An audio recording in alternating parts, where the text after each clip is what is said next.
Olá, tudo bem? Estamos novamente aqui com o nosso Amigos de Fé podcast. E hoje, num momento muito especial, estou com um grande amigo mineiro, mineirinho, tranquilo, e esse é tranquilo mesmo, muito parecido com o pastor Fábio, que gravou o nosso primeiro episódio. Eles até lembram assim um outro jeito de falar. Pastor Eudes. Tudo bom, pastor Eudes? Tudo em paz, graças a Deus. Estamos felizes por estar aqui com vocês. Olha só que legal. Você é mineiro, né? Sou mineiro de Ipatinga, região leste de Minas Gerais. Ipatinga é longe da região de Uberlândia? Como é que é isso lá? É bem distante. Se eu não me engano, de Ipatinga a Uberlândia dá umas 14 horas de viagem. Porque Uberlândia fica no oeste e Ipatinga na região leste. Ah, sim. Então você não chegou a conhecer o ET de Varginha? Não cheguei a conhecer. Não era da tua região? Não é da minha região. Pastor Eudes, como é que você veio parar aqui no Rio Grande do Sul? Em 2011, nós fomos para o Seminário de Teologia na Bahia. E no fechamento, em 2014, para surpresa, nem eu nem a minha esposa, nós não esperávamos. E aí recebemos o chamado para trabalhar aqui no Rio Grande do Sul. Foi uma surpresa, mas nós aceitamos felizes da vida pelo privilégio de servir a Deus aqui em terras gaúchas. E você começou aonde? Eu comecei na cidade de Erechim, aqui no Rio Grande do Sul. Ah, lá em Erechim. Lá em Erechim, em 2015. E em 2018 nós fomos para a cidade de Vacaria. E no ano de 2022, esse ano, nós estamos iniciando ali no distrito de Colina, na cidade de Taquara, Rio Grande do Sul. Você está há quanto tempo no ministério? Esse é o 8º ano de ministério. 8º? Isso. Então já está ordenado e tudo? Graças a Deus. Casado, filhos? Sou casado, temos 2 filhos. Um casal, um rapaz, uma mocinha. Os 2 estudam já. Ele tem 5 anos e a menina tem 9. Que legal. Nós estamos entrando numa nova fase do nosso Amigos de Fé podcast, que é uma fase de consolidação da nossa vida espiritual. E é isso que nós vamos estudar. Não é que nós vamos conversar um pouco hoje sobre esse tema. Deixa eu só conversar com os nossos amigos aqui um pouquinho. Para você que está assistindo esse podcast, não é? Eu repito sempre a mesma coisa, não é? Mas talvez você não tenha assistido os outros. Aqui eu tenho o manual físico do nosso Amigos de Fé, mas você pode também lá no canal do YouTube, nas nossas redes sociais, não é? Você pode encontrar ele em PDF. E se você por acaso mora aqui no sul do Brasil, não é aqui mais especificamente no Rio Grande do Sul, se você procurar uma igreja adventista ou um amigo adventista, ele pode conseguir para você o manual físico e gratuito, não é? Você pode fazer isso. Pastor Eudes, vamos orar, pedir a presença de Deus conosco para o nosso momento especial do nosso bate-papo hoje sobre esse tema tão importante que é buscarmos a maturidade espiritual? Vamos orar? Deixa eu orar então, você ora com a gente no final, tá? Pode ser. Querido Pai que estás nos céus, pedimos agora, ó Pai, que Tu estejas conosco, com o pastor Eudes, comigo e também com os nossos amigos de fé que estão assistindo, que estão ouvindo este momento especial, esse momento de nós entendermos como funciona o nosso crescimento na nossa vida espiritual. Esteja conosco, nos dirija, nos inspira, por Jesus. Amém. Amém. Buscando lição, o tema número 16, buscando a maturidade cristã. Como assim? O que é essa maturidade cristã? Essa é uma pergunta bastante interessante, porque na caminhada cristã nós precisamos amadurecer. A vida cristã é uma escadinha, o processo de santificação. Então, o desejo de Deus é que nós busquemos a santificação, sejamos perfeitos na nossa esfera humana, e isso está lá, né, em Mateus capítulo 5, onde Jesus pede para que nós sejamos perfeitos, e em Lucas 6 ele fala, sejam misericordiosos. Então, quando eu amo a você, quando eu amo aquele que me persegue, quando eu oro pelo meu próximo, eu estou no processo de crescimento espiritual, maturidade cristã. E isso vai por toda a vida, até o último suspiro.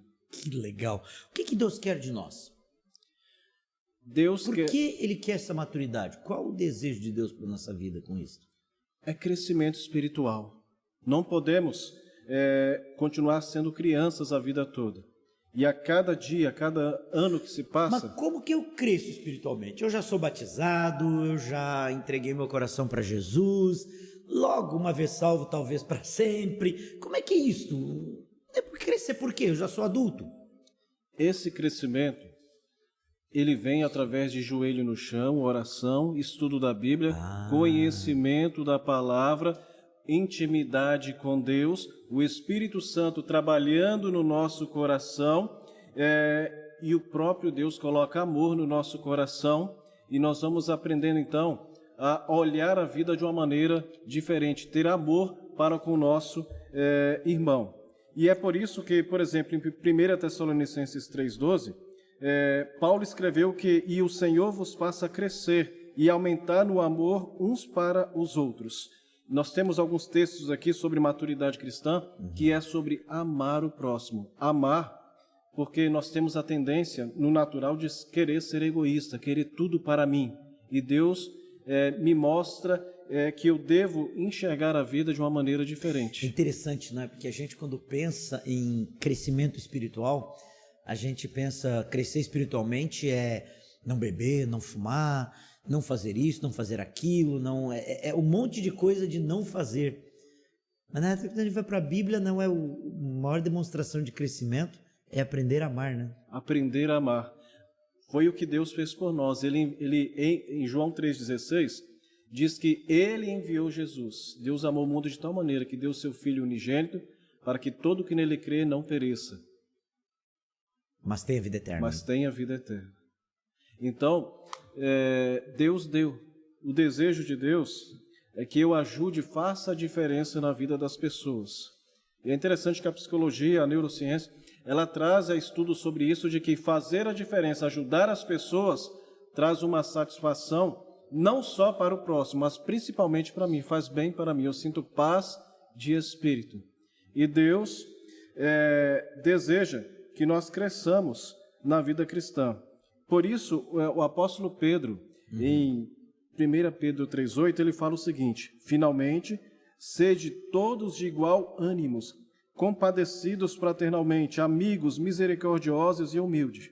Então, Paulo nos orienta a amar, Pedro nos orienta a amar, e João também, João 13,35, ele fala: "Nisto conhecerão todos que sois meus discípulos." Jesus que falou isso, né? "Se tiverdes amor uns para com os outros." Interessante quando a gente para e pensa nessa questão de amor, não é? Porque nós conhecemos, não é?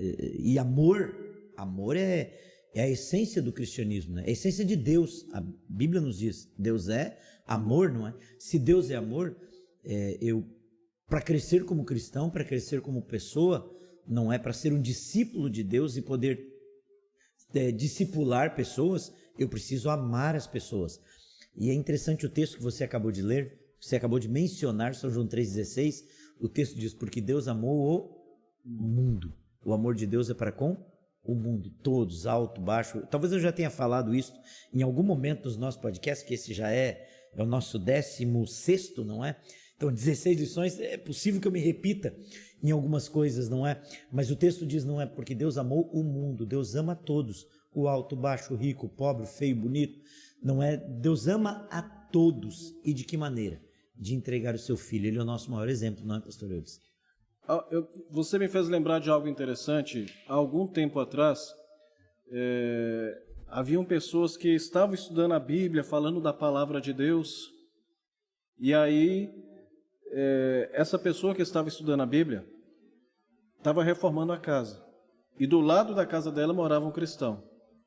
E aí, nesta reforma, caiu saco de cimento vazio, sujeira, massa. E aí a pessoa que era cristã do outro lado pegou a pá e jogou tudo do lado de cá. E depois disso, essa pessoa que estava estudando a Bíblia nunca mais voltou na igreja. Quando se fala de amor, saber lidar com o próximo, amar. É o que Deus fez conosco. O que é que eu e você merecemos? Nós não merecemos nada. Nós merecemos a morte eterna. Mas Deus provou o amor dele conosco enviando Jesus. Então o amor, ele não é abstrato, ele é algo prático. Se eu não coloco o amor em prática, ele é uma utopia. Em 1 Coríntios 13, o apóstolo Paulo, falando sobre o amor, ele fala, olha, você pode falar várias línguas, você pode falar a língua dos anjos, mas se você não tem amor, você não é nada. Se você não tiver amor, você é como o sino ali, que produz o som, mas ele não tem vida. Então o amor, ele é o tempero que faz a diferença na vida das pessoas. Eu acho interessante porque às vezes a gente se preocupa no nosso crescimento espiritual. Eu vou me repetir novamente, e a gente acha que o crescimento espiritual é eu ser batizado, eu guardar o sábado, eu devolver o dízimo, eu ir na igreja no sábado, eu ir na igreja no sábado, eu fazer um monte de coisa, quando na realidade, se eu não fizer isso por amor, não adianta nada. Tem uma história que impactou minha vida. Sim. Se eu não me engano, foi na Angola. Não lembro o país exato, mas é uma história real.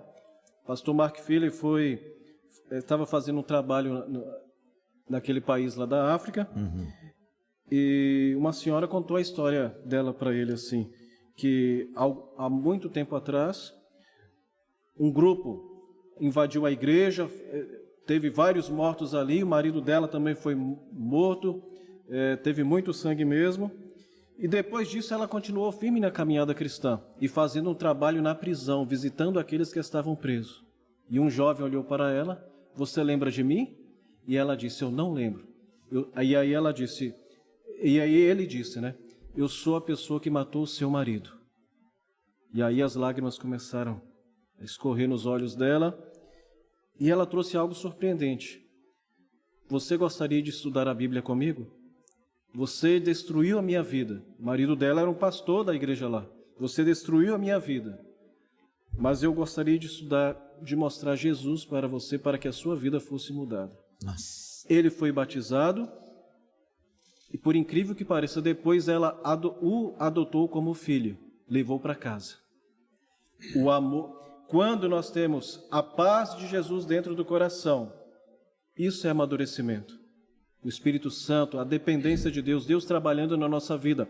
E é por isso que Tiago, capítulo 1, verso 27, ele escreveu: a religião pura e sem mácula para com o nosso Deus e Pai é esta: visitar os órfãos e as viúvas nas suas tribulações, e assim mesmo guardar-se incontaminado do mundo. Você está contando história, eu lembrei de uma também que eu acho muito interessante. Não essa questão do amor, não é que é a base, Deus é amor, não é? Eu sei se eu estou crescendo espiritualmente ou não, de acordo com como eu amo o meu próximo. Não é? A gente estudou há algum tempo atrás, não é sobre a lei de Deus, não é amar a Deus sobre todas as coisas e o próximo a ti mesmo. E eu preciso morrer, porque se eu não matar o meu eu estou perdido. Não é? Então, assim, até aqui nós já aprendemos que a vida cristã em essência é o amor.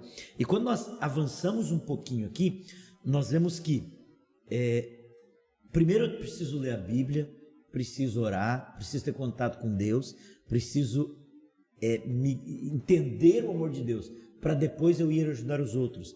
Conta uma história que um rapaz estava cortando a grama de uma viúva e uma pessoa passou e disse: que legal, olha que coisa boa que ele está fazendo. E o outro do lado passou: depende com a intenção dele. Se ele estiver cortando a grama porque fez tanta coisa errada essa semana e aí está cortando a grama da viúva para cauterizar a consciência, não adianta de nada. Ou ele pode estar cortando a grama porque a viúva vai morrer e não tem para quem deixar a herança, e ele está pensando na herança da viúva. Ou seja, até o que é bom, se não for por amor, acaba sendo pecado. Vira um interesse. E esse interesse só Deus é que tira de nós, não é?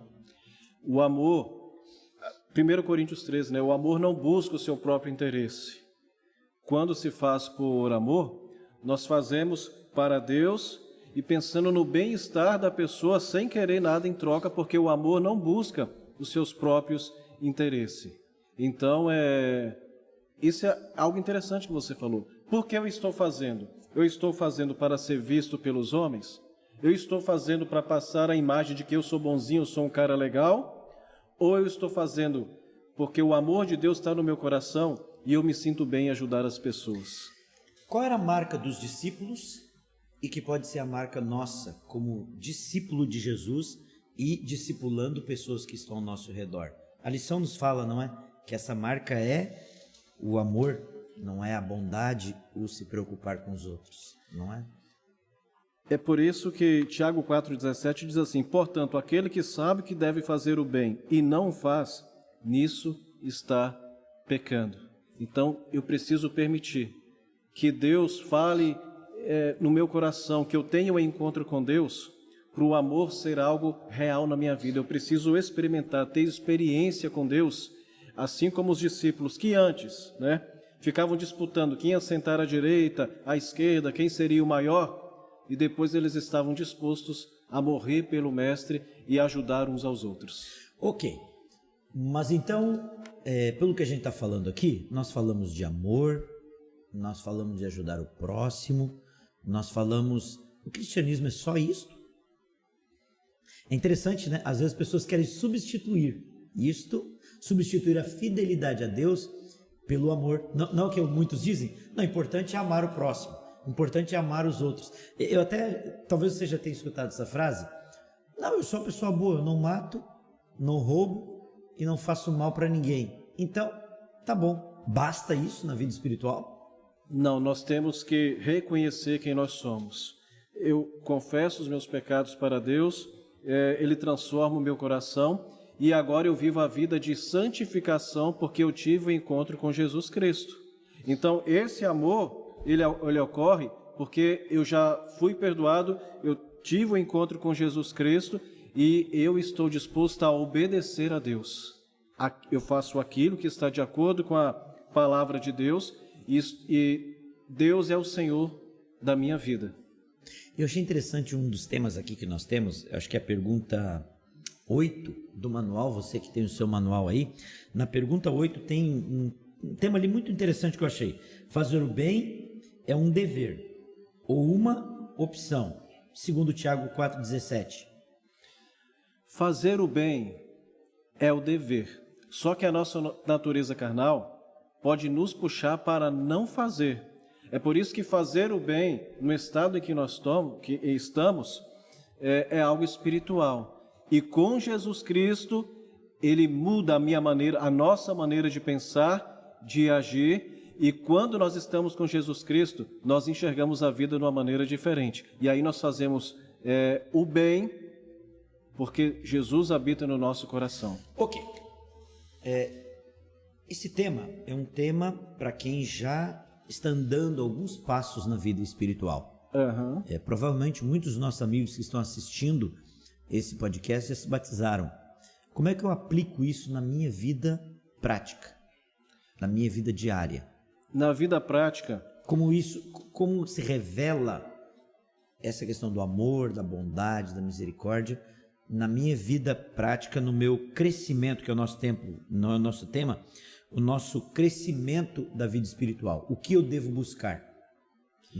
Buscar o reino de Deus em primeiro lugar, como nós falamos, através da leitura da Bíblia, oração, clamando pelo poder do Espírito Santo, e naquilo que nós não sabemos como fazer, não sabemos o caminho a trilhar, Deus vai nos mostrar. Deus vai me mostrar a quem eu devo falar do amor dele hoje, quem eu devo visitar, qual ação eu devo tomar e confiar que ele tem um plano na minha vida, né? Efésios 4, Romanos 12, 1 Coríntios 12, são os textos que falam dos dons espirituais. Todos nós temos. E se eu buscar, Jesus vai falar comigo. E eu vou ser instrumento nas mãos dele e ele vai me mostrar qual é o meu dom e o amor vai ser algo natural na minha vida, porque Jesus habita no meu coração. Tem um projeto muito bonito, não é? A Igreja Adventista, nós da Igreja Adventista temos um projeto muito bonito que é o da Recolta, que ele é centralizado pela ADRA, que é uma ONG, um braço social da Igreja Adventista, não é? E agora mesmo nós estamos, não é? Em alguns períodos do ano tem esse projeto da Recolta. É uma forma, não é, de nós ajudarmos o próximo, né, através da Recolta. A ADRA faz um trabalho muito lindo de assistência social, através de recuperando pessoas, né, que estavam escravas do álcool, de drogas, etc. Cestas básicas para pessoas que passaram por certas situações, cursos profissionalizantes, inserir pessoas no trabalho, pessoas que estavam desempregadas, encaminhá-las para terem um emprego, encaminhar pessoas para a educação. Isso é vida cristã. A vida cristã não é só eu fazer a leitura da Bíblia e falar do amor e ir embora. O amor real, eu ajudo o jovem a crescer, a estudar, a desenvolver caráter de acordo com Jesus Cristo, a ir para a vida profissional, dar uma cesta básica para quem está precisando, mostrar que ele pode crescer, que a vida dele pode ser diferente. E a ADRA faz esse papel. Eu gosto muito da recolta porque Ellen White, ela fala que a recolta é o momento de nós pegarmos valores financeiros de pessoas lá de fora que não vão à igreja, não são pessoas tementes a Deus e que têm valores. Não é que tem dinheiro, é uma oportunidade de nós pedirmos o dinheiro deles para ajudar nas coisas de Deus, na ação social. É interessante quando nós pensamos na recolta exatamente desta forma, não é? É o melhor investimento que nós podemos fazer.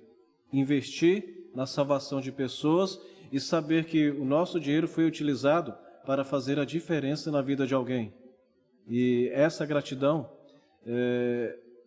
é maravilhosa. A satisfação. O que eu fiz?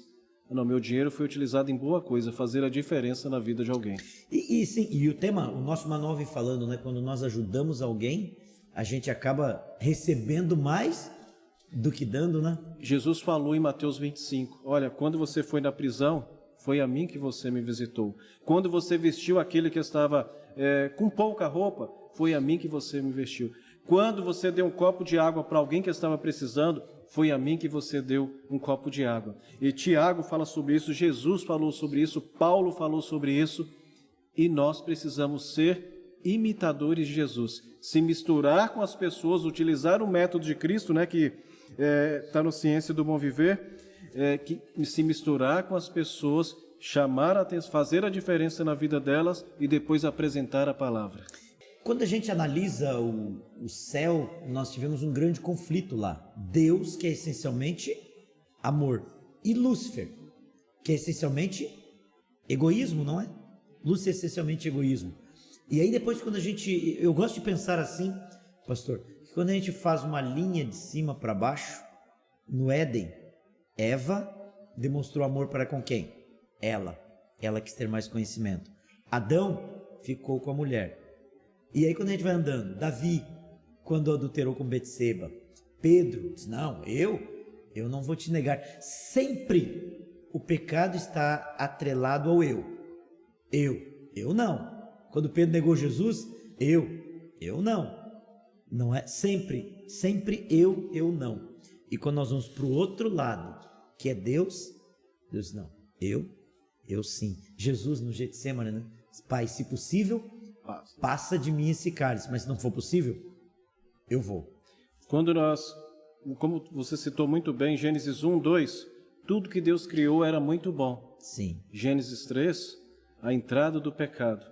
E aí, Gênesis 4, a morte ali de Caim e Abel, tudo que Deus criou era perfeito. E aí, Satanás, né, naquela conversa, não, pode comer do fruto proibido, pode comer desse fruto, porque você vai ser igual a Deus, você vai ter conhecimento do bem e do mal. Verdade misturada com mentira, é mentira e só tragédia. Então, quando Deus fala não para mim, Ele quer o melhor para mim, eu preciso aprender a confiar. O diabo, ele é o pai da mentira, enganador, e nós precisamos ouvir unicamente a voz de Deus, porque Deus é o bom governante, Ele é o administrador, Ele é o criador de tudo, Ele é o nosso único e verdadeiro Pai. E Ele é amor. Amor. Então assim, eu dizer que eu estou com Deus, eu posso falar da boca para fora, mas não é aquilo que eu falo, é aquilo que eu vivo. Não é, pastor? É lindo quando a gente pensa no amor de Deus, mas é triste quando nós pensamos nas coisas de Satanás. E novamente nós conseguimos entender aqui, pelo menos é isso que eu vejo, né? Bate-papo nosso aqui, é isso que eu vejo, não é? Cada vez que eu penso em mim, eu estou seguindo a Satanás. Cada vez que eu penso no próximo, e esse próximo pode ser Deus, e pode ser meu filho, as pessoas que estão ao meu redor, que me tratam bem ou mal, Quando se fala que Deus é bom, que Ele coloca no nosso coração, eu tenho gratidão a Deus, porque o que Deus fala para mim através da Bíblia? Para nós. Eudes, cuida da sua esposa. É ela que eu te dei para você ficar com ela. Eudes, os seus filhos, cuida deles com amor e com carinho. Não jogue eles, não descarte eles. Apresente eles para mim. Eudes, teve aquele rapaz lá que te xingou no trânsito, teve aquele lá que puxou o seu tapete, mas perdoe. Não pague o mal com o mal, pague o mal com o bem. Ore por aqueles que vos perseguem, que vos maltratam, e peça a Deus para moldar o coração deles e moldar o seu também, que você não é perfeito, Eudes. Jesus deu outra face, não é? Dê a outra face, seja misericordioso. E aqui nós temos o nosso tema, para encerrar, vem falando que nós temos que decidir. Amar é uma decisão. Alguns dizem que amor é um sentimento. Amor é uma decisão. Eu decidi amar. Sou casado com a dona Renata há 25 anos. Uma decisão dela e minha que nós vamos ficar junto até Cristo voltar. Amar a Deus é uma decisão. Amar o próximo é uma decisão, porque naturalmente nós somos egoístas, né? Você falou algo maravilhoso, o livre-arbítrio. Deuteronômio 30, né? Eu coloco diante de vocês a vida e a morte, a bênção e a maldição. Aí Deus fala assim, escolham a vida. Então, eu quero escolher Deus, eu quero escolher Jesus Cristo, eu quero escolher ficar com a minha família, e eu quero escolher levar esse amor de Deus às outras pessoas, porque nós somos discípulos. Amém. Eu não fui chamado para ficar somente na contemplação, oração, orar e ação. Assim como alguém deu estudo bíblico para mim, e a minha vida foi totalmente mudada, já que eu tenho o amor de Jesus no coração, agora eu vou vibrando falar desse amor para o outro, porque eu quero que mais pessoas habitem no reino dos céus. Amém. E quais são as suas últimas palavras para os nossos amigos que estão nos assistindo desse tema? Querido amigo, não desista da caminhada cristã. O amor, ele vem do alto. Deus é amor. E Deus, ele tem um plano maravilhoso para você. Ele quer habitar dentro do meu coração. Ele vai nos ajudar a amadurecer na caminhada cristã. E esse processo vai durar até a volta de Jesus. E nós precisamos continuar no caminho de Jesus Cristo. O amor é real. O amor é Jesus Cristo. Não desista. Que coisa boa. Sabe, eu gosto sempre de pensar, amigos que estão nos assistindo, que Deus é amor. Deus pensa em nós e no outro. Lúcifer, Satanás, pensa nele mesmo. Se você quer fazer uma análise se você está crescendo ou não na sua vida espiritual, pense em quem você está pensando mais. Em você mesmo ou no outro? Pensar no outro é discipular alguém, levar alguém aos pés de Jesus, é ajudar a pessoa que está necessitada, é pensar mais no outro do que em você mesmo. É a essência de São João 3,16. Porque Deus amou o mundo. Que você, assim como Deus, que eu, assim como Deus, possamos amar o mundo, não só quem gosta de nós. Roberto Carlos cantava, né? De hoje em diante eu só vou gostar de quem gosta de mim, mas Deus não. Deus diz assim, desde a criação eu gosto de todos, quem gosta e quem não gosta de mim. E que eu e você possamos também, na maturidade da nossa vida espiritual, do crescimento da nossa vida espiritual, possamos amar a todos e principalmente amar a Deus, que vai refletir esse amor na nossa vida em todos os aspectos. Foi um prazer ter estado contigo, com o Senhor. E ora para nós, para encerrar o nosso momento. Oro sim. Paizinho querido, que momento legal, agradável aqui falar do seu amor, da tua doçura. Não permita, Senhor, que percamos de vista a tua doçura, mas ajuda-nos a nos alimentar da tua palavra, a sentir prazer em orar, estar pertinho de ti e escutar a tua voz e sermos discípulos, discipuladores, fazer a diferença na vida de alguém e formar novos discípulos e o ciclo do discipulado continuar, onde mais pessoas têm paixão pela tua palavra, pelo reino dos céus e o teu Santo Espírito trabalha no nosso coração. Ajuda-nos a ser misericordiosos, a fazer a diferença na vida das pessoas e ter ânimo e firmeza para continuar no teu caminho. Amém. Pedimos a tua bênção sobre as nossas vidas, sobre os nossos ouvintes. Entregamos todos em tuas mãos. No nome de Jesus, amém. Amém. Muito obrigado por você estar conosco até o final. Não esquecendo que aqui está o nosso manual, não é? E lá no nosso canal, no YouTube, Amigos de Fé Podcast, você pode baixar o PDF. Pastor, muito obrigado por ter estado com a gente, foi um privilégio muito grande. Eu sei que você deixou suas atividades lá na Igreja da Colina, no Distrito da Colina, deixou sua esposa, seus filhos, para estar com a gente aqui esses momentos. De coração, muito obrigado e que Deus o abençoe. Foi uma honra estar aqui, estou saindo daqui feliz e sentindo a presença de Deus. Amém. Amém. Deus seja louvado. Até a próxima, que Deus abençoe você e a sua família.